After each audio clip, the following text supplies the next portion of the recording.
Okay. It is 6 a.m. No, it's not. It's 5 a.m. I haven't even, you guys, this is the craziest thing. I haven't even made my bed. I am not that girl. I always make my bed first thing. It's because I'm about to go back to bed after this. But I'm laying in bed and my brain hatched an idea. I have been trying to figure out how to be a YouTuber for like my whole life, basically. Whew, sorry my hair is a little bit rough, but you know what? I'm not sorry. You're here anyway. Basically, since like 2010, 2011, and being a YouTuber became a thing, I wanted to be a YouTuber. You can check the calendar. It's not 2011. It's 15 years later. I just never really knew how to, like, what to show you guys, because when it comes to to me, in general, I'm an artist. I'm sitting at my little desk right here. And my art isn't really, like, art that you can, like, post. Because I draw my art just for me. So it's not, like, stuff that's, like, Instagram worthy. It's just dumb little doodles that I make that look like this. This is just what happens to be on my desk right now. And it's not that I don't think people would think my art is, like, really good. Every once in a while, I'll draw something, like, really fantastic. Let me see if there's one in here. Yeah, so no. That's, like, not the point. Because when I start to think, oh, I need to make my art Instagram worthy, cringe, not only is it cringe, but, like, all artistic intuition in me dies and I start hating it. So I had to come to terms with the fact that I'm never going to be like a social media influencer artist. If you want to see my art, interact with it, or whatever, that will exist eventually. Right now it doesn't. So I'm not plugging anything. I'm plugging the anticipation, the feeling of anticipation that there might be something one day. Because I do have I have like 20 of these notebooks that are filled with like doodles, and some of them are good.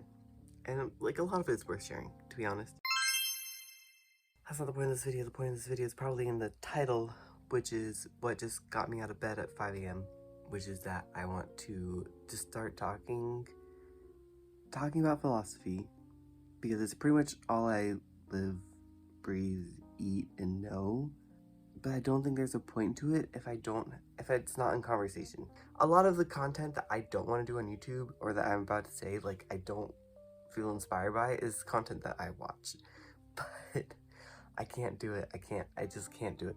It's the same thing as, like, making a piece of art for the internet is, like, I just start to I just can't. I start to cringe and I can't do it. I want to talk so badly about, like, a billion things, but as soon as I start to conceptualize it and put it on paper, my brain, I don't know if my brain works that way. I can reduce things down to a simple digestible concept, but it's just not how I want to get things across. So basically what I'm proposing is I want to talk more about philosophy. I feel like I've been covering the mic this whole time, so what I'm proposing is that I actually talk with you guys about philosophical concepts, your problems, like an advice column, and I can just apply the things to, like, that I know to real life things, or just whatever you guys are curious about, like what you want to know that I think about things, like what is the meaning of life? I don't know. The point is that I want a conversation that evolves. I don't want to just sit down and, like, write a script and be like, this is the meaning of life because of point A, B, and C, and now you know. No, this is my philosophy. My philosophy centers around the fact that knowing things is kind of fucking a waste of time. Look at my channel name. It's undecided. I chose the name Prometheus Bob actually as my drag king name, but I've always thought it would make a good philosopher name. Based on the children's cartoon Kablam, as all good philosopher names should come from, and drag king names. It's the same thing. Because I like being super cerebral and, like, up in the hemisphere. The stratosphere. Some sphere of influence or whatever. But I also feel like if you can't make it stupid, like you can't make it fun and joyful, what's the point? I saw something on Instagram about how, like, being an artist who wants to be in the Louvre, and I was like, well, I don't really want to be in the Louvre, because to get into the Louvre, you have to make your art seem so important and so, far away from everyone that it's better than everyone.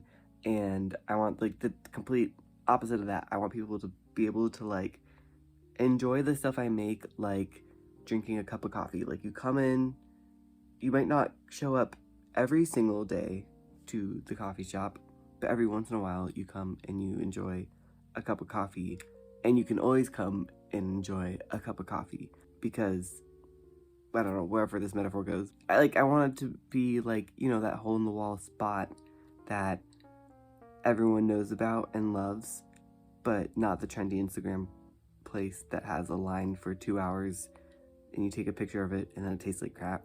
I'm seriously not trying to throw shade. Sure, I will throw shade at the world of high art. I'm not trying to throw shade at YouTubers. I think making your art inaccessible. Yes, there's a lot of great art out there too, like fine art, and it has been like monumentally changed the world. But in terms of today, I think this is the art of today. Like, I think that memes are like the protest songs that we had in the 60s and 70s. Like, I'm dead freaking serious. That is my belief. And I've been kind of grappling like with this feeling of like, I don't want to be on social media because it's like designed to be addictive and all these terrible things. And then I was just like, yeah, but it's where like people are having the most important and transformative conversations, and where art is being made. And it's like, it's like being in the, I don't know, 40s and like not listening to the radio. It's just like, because you're too good for it. And it's like, yeah, I could go and like write a book, but every time I sit down to write a book, I'm just like, it's just like, one, what does this guy know? Two, my belief system, like my foundational belief system, doesn't like change that much, I think. I don't really know. I didn't plan this video. But like, obviously, I just rolled out of bed. My foundational belief system doesn't really change that much, but like, what it is useful to me and what I'm thinking about changes every single day. And I think that's important. I think if you kind of like pick one thing that to like solve throughout your entire lifetime, you're gonna pick something that is unsolvable. Like Einstein trying to find the answer to all the problems that relativity and quantum mechanics brought up. He basically wasn't willing to let go of this notion that like basically the entire problems that all of quantum physics brought up, but especially he didn't like that it wasn't a mechanistic paradigm, and he was like trying to fix it pretty much his entire life. Like, he was pretty much trying to prove that like quantum physics was wrong, because he wasn't able to accept that like the universe is freaking weird. That's just a random example. I think Kant is another example of this. Like, there's so many philosophers who just like get stuck on one moral problem because they want to have that feeling of like finding something, and so they get stuck on some tiny nitty-gritty detail instead of just saying, maybe I need to move on to something else. So my point is that I just think sometimes it's like pointless to know things, because once you discover something and you're like, this is the way, the universe is then going to try to prove you wrong or take you in a direction that seems to contradict your fundamental beliefs, and then you get stuck in this thought trap because it contradicts what you think you know, and you are attached to that feeling of knowledge. And this gets into the especially Buddhist concept of attachment and why attachment causes suffering.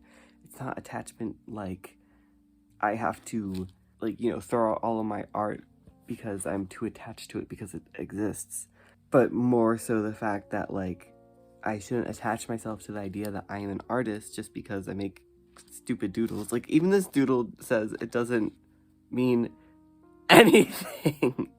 And this is like where I'm at right now. Like, nothing is that important to attach that much identity to it. So if I only thought of myself as an artist, then I would be sitting here for the rest of my life, because this is what I think I know, that I am an artist, trying to make the art that made me go somewhere, be someone, do whatever the thing that like society wants artists to do, which is perform for them in some aspect the role of being an artist, and not what it's supposed to be, which is that it's a form of, healing, introspection, and play for myself that other people get to see, but if I'm not making it for them. And I would love for people to see my art and like it, and again, see future me doing this in some kind of way that is unknown to me right now. Like, I would love to do sketchbook tours for you guys. I have enough sketchbooks, it would last me a long time. But in any case, I hope you're picking up what I'm putting down.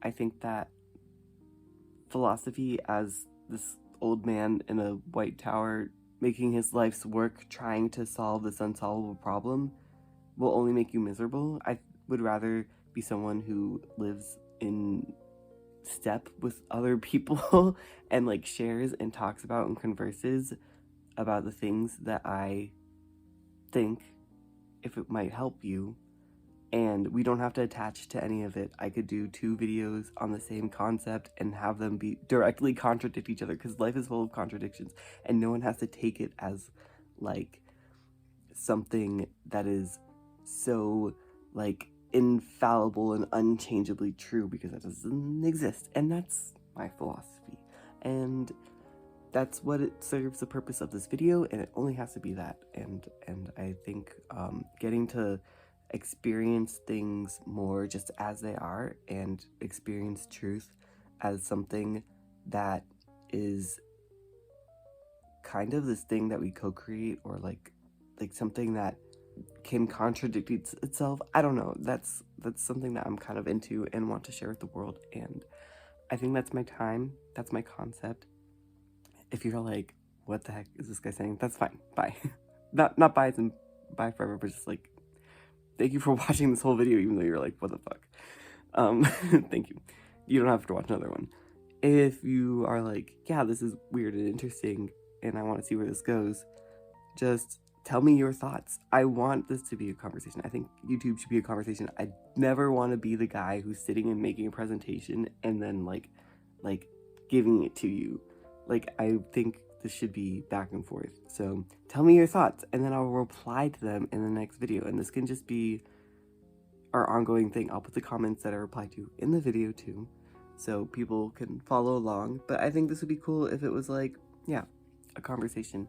And if you have moral quandaries or whatever, let me know. Maybe I can help, maybe I can't, because I don't know everything, and that's the most beautiful thing on Earth, and it's always gonna be that way. That's why it's fun to be on Earth sometimes. Thank you for watching. Bye. Like and subscribe, comment.